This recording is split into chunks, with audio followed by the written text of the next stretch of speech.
যে মুসলিম জাতি প্রথম করাটাই হলো কি, প্রথম অর্ডারটা হলো ইকরা, ইয়া আইয়ুহাল মুহাম্মাদ ইকরা।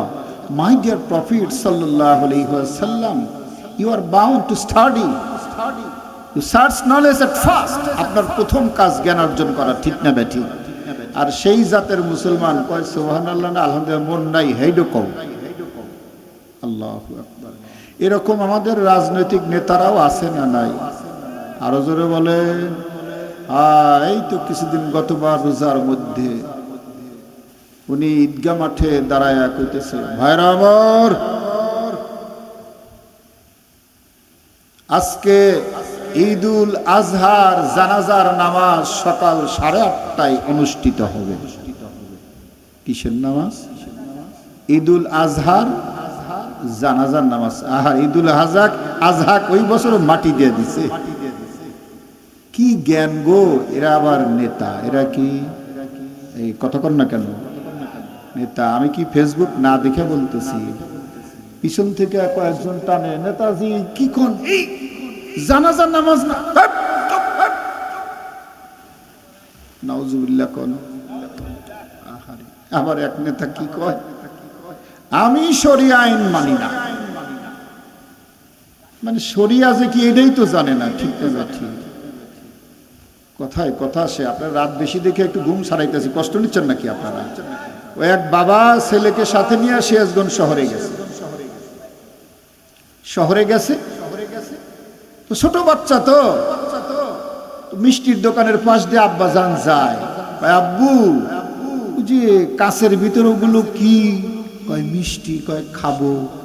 তো বাপ এটা শুনে নিয়ে কয়েক পিস খাওয়াইছে, ওখান থেকে রওনা দিছে।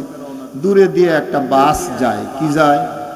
কয় আব্বু ওইটা কি? কয় বাস। কয় একটা খাবো।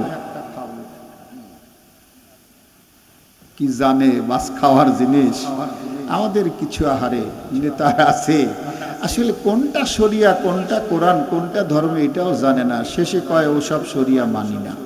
নাউজুবিল্লাহ বললেন না? মানে কি এই কোরআন হাদিস আমি, তার মানে উনি এখনো মুসলমান। যারা কইতেছে না তারা মনে হইতেছে মুসলমান আছে। কোন মানুষ যদি কোরআন হাদিসের একটা শব্দ অস্বীকার করে, ও কি মুসলিম? বিনা তৌবায় মুসলিম হবে না, আবার নতুন করে আসতে হবে। চিল্লা এখন কথা ঠিক কিনা? আমাদের জ্ঞানটা তো আসলে এই পরিমাণ, ঠিক না ভাই? ঠিক কোরআন হাদিসের ভাইরা আমার বুঝাইতেছিলাম যে আল্লাহ তাআলা আমাদেরকে মার গর্ভে এভাবে 6 থেকে 8 মাস এভাবে খাওয়া আমাদেরকে পৃথিবীতে আনলেন বলে সুবহানাল্লাহ। সেই ওমর রাদিয়াল্লাহু তাআলা আনহুর কাছে এক মহিলা আসছেন, মনে আছে তো? এসে বলতেছে, আয়া আমিরাল মুমিনিন খলিফাতুল মুসলিমিন। ওমর জিজ্ঞাসা করলেন, লেমা হাযাল হালাত, এই অবস্থা কেন তোমার? মহিলাটা কেঁদে কেঁদে বলছে, আমিরাল মুমিনিন খলিফাতুল মুসলিমিন, আমার বিয়ে হওয়ার পর 6 মাসের মাথায় একটা বাচ্চা দিয়েছেন আমার আল্লাহ। এই বাচ্চাটা হওয়ার পর আমার স্বামী আমাকে অবৈধ সন্তান পেটে আনার জন্য এই অপবাদ দিয়ে, এই দায় দিয়া, আমাকে জেনাকার মহিলার অপবাদ দিয়া আমাকে শুধু তালাক দিতে চায় না, এই ঘর থেকে বের করে দিয়েছে। আমার মাথায় দেখেন আঘাত করে রক্তাক্ত করে দিয়েছে। অপরদিকে আমার শরীরের নিম্নাংশেও রক্তে ভরা, কারণ মাত্র কয়েক মিনিট আগে আমি বাচ্চাটা প্রসব করেছি। আমার স্বামী একদিকে আমাকে মাথায় আঘাত করে রক্ত ঝরিয়ে দিয়েছে, অপরদিকে এই বাচ্চাটা প্রসব করার কারণে আমার রক্ত এখনো ঝরছে। এই অবস্থায় আমাকে তিনি তালাক দিতে চান, এই জন্য যে আমি অবৈধ সন্তান নিয়ে এই স্বামীর বাড়ি আসছি। কারণ 6 মাসের আগে নাকি বাচ্চা হয় না, 7 মাস পর্যন্ত শোনা যায়। এই জন্য বিচার চাওয়ার জন্য আপনার কাছে আসছি। একটু চিৎকার দিয়ে বলা যাবে কি সুবহানাল্লাহ? ওমর ছিলেন রাগীব মানুষ, শুনতে দেরি, রাগ করতে দেরি না, সঙ্গে সঙ্গে রেগে উঠে বললেন, মহিলা এত বড় তোমার আসপর্দা, এত বড় খারাপ, তুমি 6 মাসের মধ্যে বাচ্চা দিয়েছো, নিশ্চয় এটা তোমার একটা অন্যায়ের বাচ্চা, এটা একটা অবৈধ জারজ বাচ্চা।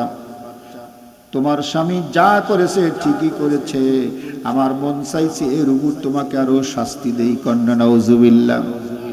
হঠাৎ করে কথাটা বারবার মহিলা বলছে, আল্লাহর কসম দিয়ে বলছি আমার জানা মতে আমি কোনোদিন এই পথে পা বের হই নাই। ঘটনা হঠাৎ শুনতে শুনতে আমাদের মুসলিম জগতের ৪র্থ নম্বর খলিফা, কি যেন নাম,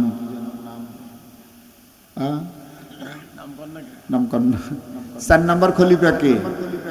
ওই টেইলার্সে কাজ করে, পাঞ্জাবি বানায়, ওই খলিফা না? ৪র্থ খলিফা সাইয়েদেনা আলী রাদিয়াল্লাহু তাআলা আনহুর কানে শব্দটা পৌঁছে গেল। এবার তিনি আগায় গেলেন, ওমরকে জিজ্ঞাসা করলেন, ভাই ওমর কি হয়েছে? What has happened about you? What has happened to with you? আপনার সাথে কি ঘটে গেছে একটু শুনি। ফারুকে আজম ওমর রাদিয়াল্লাহু তাআলা আনহু সব কিছু শোনায় দিলেন এবং তখনও রাগের মাথায় বললেন, আমার মন বলছে ভিতর থেকে চাবুকটা নিয়ে সে মহিলাকে আরো প্রহার করি। চিৎকার দিয়ে বলা যায় না কি নাউজুবিল্লাহ। আসাদুল্লাহিল গালিব আলী রাদিয়াল্লাহু তাআলা আনহু ব্যাপারটা শোনার পর বললেন, ভাই ওমর মাথাটা ঠান্ডা করেন, দেখি ব্যাপারটা কি করা যায়, কোরআন সুন্নাহ দিয়ে বিচারটা করব। আমার মন বলছে আপনি ভুলের মধ্যে আছেন। চিৎকার দিয়ে বলুন না সুবহানাল্লাহ। এখন ওমর বলতেছে, নিশ্চয় এটা যার সন্তান, অবৈধ সন্তান, মেয়েটাকে আমি সাইজ করব। আর আলী রাদিয়াল্লাহু তাআলা আনহু বলছেন, আমি কোরআন হাদিস দিয়ে বিচার করে দেখব। আমার মন বলছে সে অন্যায় করে নাই। চিৎকার দিয়ে বলুন না একটু মারহাবা। এই মহিলাটাই অবস্থায় আছে, মাথায় রক্ত, শরীরের অন্য জায়গায়ও রক্ত। বিচারটা হবে কি দিয়ে? আরো জোরে, জোরসে বলেন, জোরসে বলেন। কারণ কোরআন দিয়া বিচার করলে খুশি হয়, আর কোরআন ছাড়া বিচার করলে খুশি হয়। আরো জোরে। আমাদের দেশে যেন কোনটা চলে? কোরআন দিয়া। আরো জোরে বলেন, কোরআন দিয়া। কোরআন দিয়া যে বিচার করে না, আল্লাহ তাআলা তার প্রসঙ্গে বলছেন, ওয়ামান লাম ইয়াহকুম বিমা আনজালাল্লাহু ফাউলাইকা হুমুল কাফিরুন।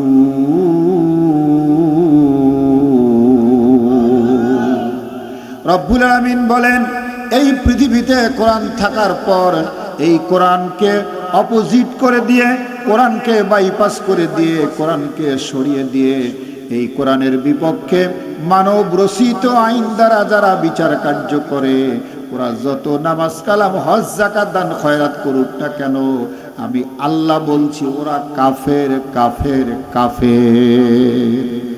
নাউজুবিল্লাহ বলা যায় না? কষ্ট হইতেছে? জি, আমরা একটু সামনে আগাই। আল্লাহ রাসূল বলেন, ওমান হাকামা আদিলা, যে শুধুমাত্র কোরআন দিয়ে বিচার করে সেই কেবল ন্যায় বিচার করে। কথা বলেন ঠিক কিনা? কষ্ট হইতেছে? জি, আমরা সেই কোরআনের আলোচনা করব, এই জন্য একটু ছোট্ট কথাটা বলে রাখলাম, বাকিটা সামনে বলবো ইনশাআল্লাহ।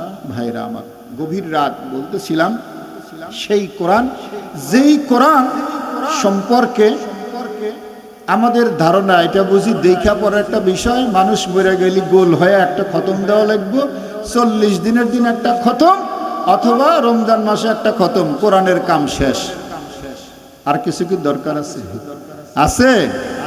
জি, আলহামদুলিল্লাহ, আলহামদুলিল্লাহ। আরে ভাই, কথায় কথা আসে, আল্লাহ বলছেন কি, কোরআনটা নাজিল হইল কেন? এই কোরআনটা নাজিল হইল কেন? আল্লাহ কি বলছেন এর জবাবে? লিতুখরিজান নাসা মিনাজ-যুলুমাতি ইলান নূর। আল্লাহ বলেন, সমস্ত দুনিয়ার সকল মানুষগুলোকে অন্ধকার থেকে আলোর দিকে নিয়ে আসার জন্য কোরআন নাজিল হয়েছে। তার মানে অন্ধকার হলো জাহান্নাম, আর জান্নাত হলো ওই আলো। কথা বলেন ঠিক কিনা? মহান রব্বুল আলামিন সমস্ত মানুষকে জান্নাতি বানানোর জন্য কোরআনটা নাজিল করেছেন। এই কোরআনকে যদি প্রশ্ন করেন, কোরআন তোমার কাছে কি সব আছে? কোরআন জবাব দিয়ে বলে, পরিষ্কার ভাষায় কোরআন বলতেছে এই কথাটা, ওয়ানাজ্জালনা আলাইকাল কিতাবা তিবয়ানাল লিকুল্লি শাইইন ওয়া হুদাও ওয়া রাহমাতাও ওয়া বুশরা লিল মুসলিমিন।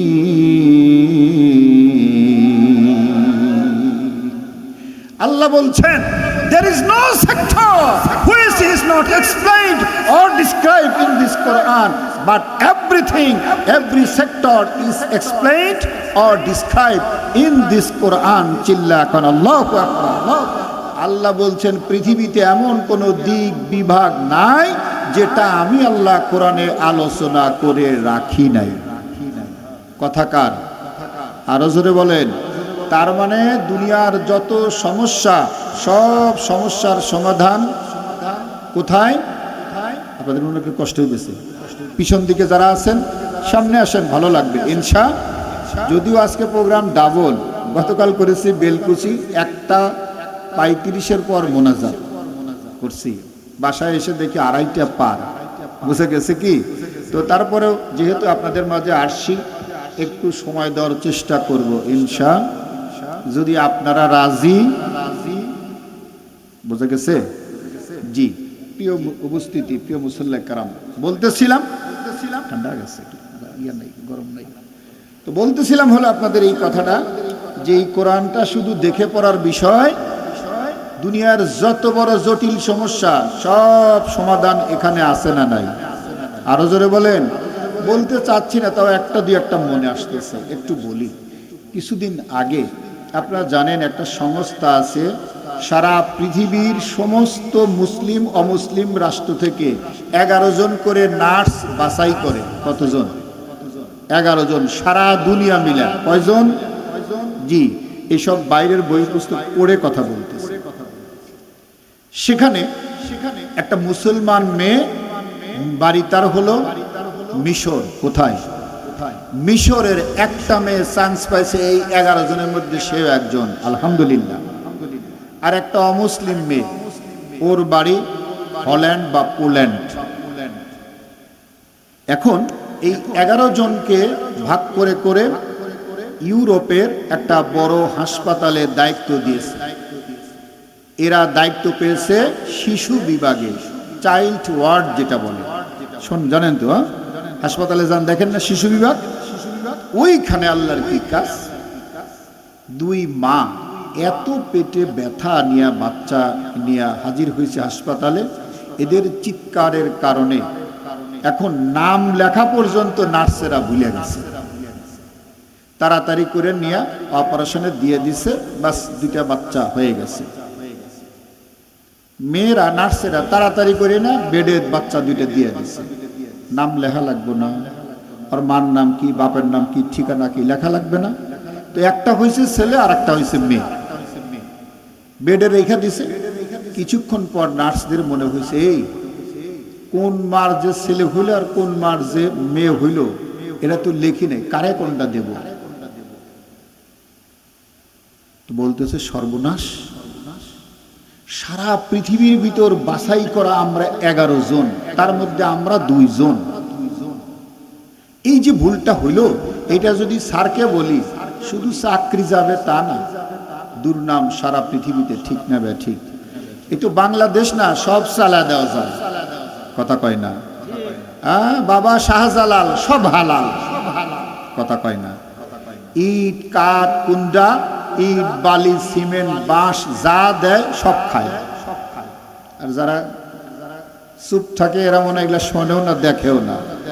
হ্যাঁ, বাবা শাহজালাল সব হালাল, কত হাজার কোটি নিয়ে দেশ থেকে পালাইলাম, কয় ও হালাল। হালাল না? বুঝাইতেছিলাম ভাইরা আমার। নার্স 2টা ডাক দিয়া বলতেছে, বোন সর্বনাশ, সারাটা পৃথিবীর মধ্যে বাছাই করা আমরা 2 জন নার্স, 11 জনের মধ্যে আমরা 2 জন। আমার বাড়ি মিশর, আমি মুসলমান, তোমার বাড়ি হল্যান্ড পোল্যান্ড, তুমি খ্রিস্টান। এই 2 জন মানুষ যেই ভুলটা করেছি, কর্তৃপক্ষ যদি জানে শুধু চাকরি যাবে, নট দ্যাট, পানিশমেন্ট হবে, ঠিক না ঠিক? এখন কি করা যায় এই বিষয় নিয়ে দুইজন বড় টেনশনে পড়ে গেল। ঘটনাটা ছিল রাত্রি 3টার সময়। যখন কয়টা? ওই সময় কি কোনো সমাধান পাওয়া যাবে? দুইজন মেয়ে আশ্চর্য হয়ে গেল। খ্রিস্টান মেয়েটা তার মালিককে ডেকে বলে, মালিক, ঈশ্বর, আমার একটা সমাধান দাও, নইলে চাকরি যায়। আর মুসলমান মেয়েটা এবার মহান রব্বুল আলামিনকে ডেকে বলছে, আল্লাহ তোমারে ডাক দেই, আল্লাহ তুমি আমার একটা সমাধান বের করে দাও, কারণ তোমার কোরআনের মধ্যে সব কিছু দেওয়া আছে। চিৎকার দিয়ে বলা যাবে কি মারহাবা? এবার মেয়েটা জায়নামাজে দাঁড়িয়ে গেছে, আল্লাহকে ডেকে বলছে, রব্বুল আলামিন তোমারে ডেকে বলছি, এত বড় একটা সমস্যা আমরা লিখে রাখি নাই, মেহেরবানি করে একটা জবাব তুমি বের করে দাও। কিছুক্ষণ পর এভাবে চলতে থাকলো। কিছুক্ষণ পর হঠাৎ করে এবার ডাক্তার ডেকেছে, তোমরা বাচ্চাগুলোকে রেজিস্ট্রি করেছো, নাম লিস্ট্রি করেছো, এবার বাচ্চাগুলোকে কিন্তু সকালবেলা আমরা বের করে দেব। বেজাল কথা কয় না? বয় বেশি না কম? সর্বনাশ রে, যেখানে বাঘের বয় সেখানেই রাত হয়। এবার মুসলিম মেয়েটা কিছুক্ষণ পর বান্ধবীর ডেকে কইতেছে, বান্ধবী, I have gotten the result, আমি সমস্যার সমাধান উত্তর পেয়ে গেছি। কোথা থেকে পেলেন?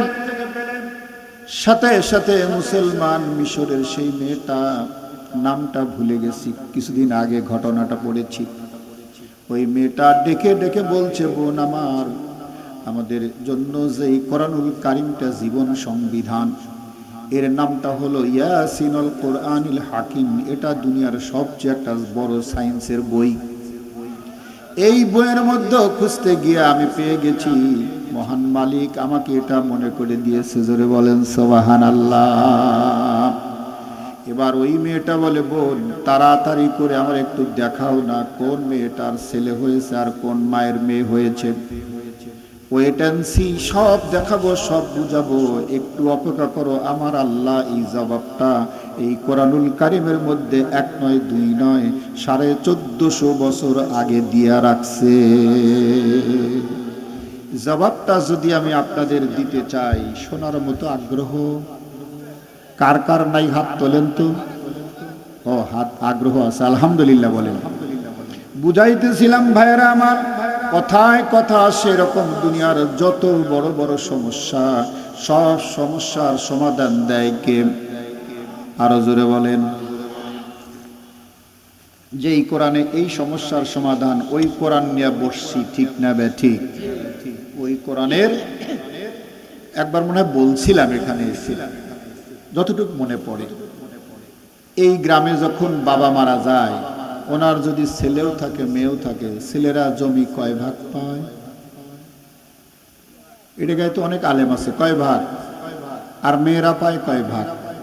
আর যদি ওই পরিবারে হিজড়া থাকে, হেউ পায় 1 ভাগ। কোন হিসাবে? ও কি মেয়ে যে 1 ভাগ দিবেন? 2 ভাগ, ওটা কি বেটা সাল? কষ্ট হইলে মনে হয় না? এ হুজুর বেজাইল আওয়াজ নিয়েছেন কেন? কোন পরিবারে বাবা মারা যাওয়ার পর ওই পরিবারে যদি ছেলে সন্তান থাকে, বাবার সম্পত্তি পায় 2 ভাগ। কোরআন বলছে, ঠিক না ঠিক? ওই পরিবারে যদি মেয়ে থাকে, মেয়েরা পাবে 1 ভাগ। ওই পরিবারে যদি হিজড়া সন্তান জন্ম হয়, জমি পাবে কয় ভাগ? কেন? সে কি মানুষ না? ও কি আসমান থেকে আসছে না মায়ের পেট থেকে আসছে? এ কথা কন না কেন? হ্যাঁ, এবার আসেন 2 নাম্বার কথা। পুরুষ মানুষ যখন মারা যায়, সাধারণত একজন পুরুষ মানুষ গায়ের কাপড় চোপড় খুলে ফেলে, কথা কয় না? নাকি অরিপুরি গোসল দেওয়ান? 1 নাম্বার, পুরুষেরা কাপড় চোপড় খোলে, কাপড় চোপড় খোলার পরে পুরুষ মানুষ তারে গোসল দেওয়ায়, ঠিক না ঠিক? মেয়েরা যখন মারা যায়, মেয়েরা কাপড় চোপড় খুলে মেয়েরাই গোসল দেওয়ায়, ঠিক না ঠিক? এবার আমার প্রশ্ন, যদি হিজড়া সন্তান মারা যায়, কে তার কাপড় চোপড় খুলবে, কে তারে গোসল দেওয়াবে? সমস্যা, সমস্যা, ঠিক না বেঠি? এবার একটু আরো অন্যদিকে যাই, কষ্ট নিচ্ছেন না তো? পুরুষ মানুষ যখন মারা যায় সাধারণত 3টা কাফন পায়, মেয়ে মানুষ যখন মারা যায় 5টা কাফন পায়। কথা কন না কেন? একজন হিজড়া যখন মারা যায় কয়টা কাফন পাবে সে? কেন, সে কি পুরুষ? সে তো পুরুষ না। 5টা, সে তো মেয়ে মানুষ না। কষ্ট হইতেছে? এবার আর একটু সামনে আগিয়ে যাই। পুরুষ মানুষ যখন মারা যায় আমরা কিন্তু ওই সময়ে জানাজার সময় বলি হাজাল মাইয়াত। মেয়ে মানুষ হইলে গ্রামাটিক্যাল নিয়মে বলি হাজিহিল মাইয়াত। আমার প্রশ্ন হলো, যখন হিজড়াদের জানাজা করবেন কোন জিহিল বলে জানাজা দিবেন? কোরআন যেহেতু বলছে দুনিয়ার এমন কোন সমস্যা নাই যেটা আমার ভিতর আল্লাহ সমাধান দিয়া দেয় নাই। এই সমাধান যদি কোরআন থেকে পাওয়া যায় আমরা কি শুনতে রাজি আছি?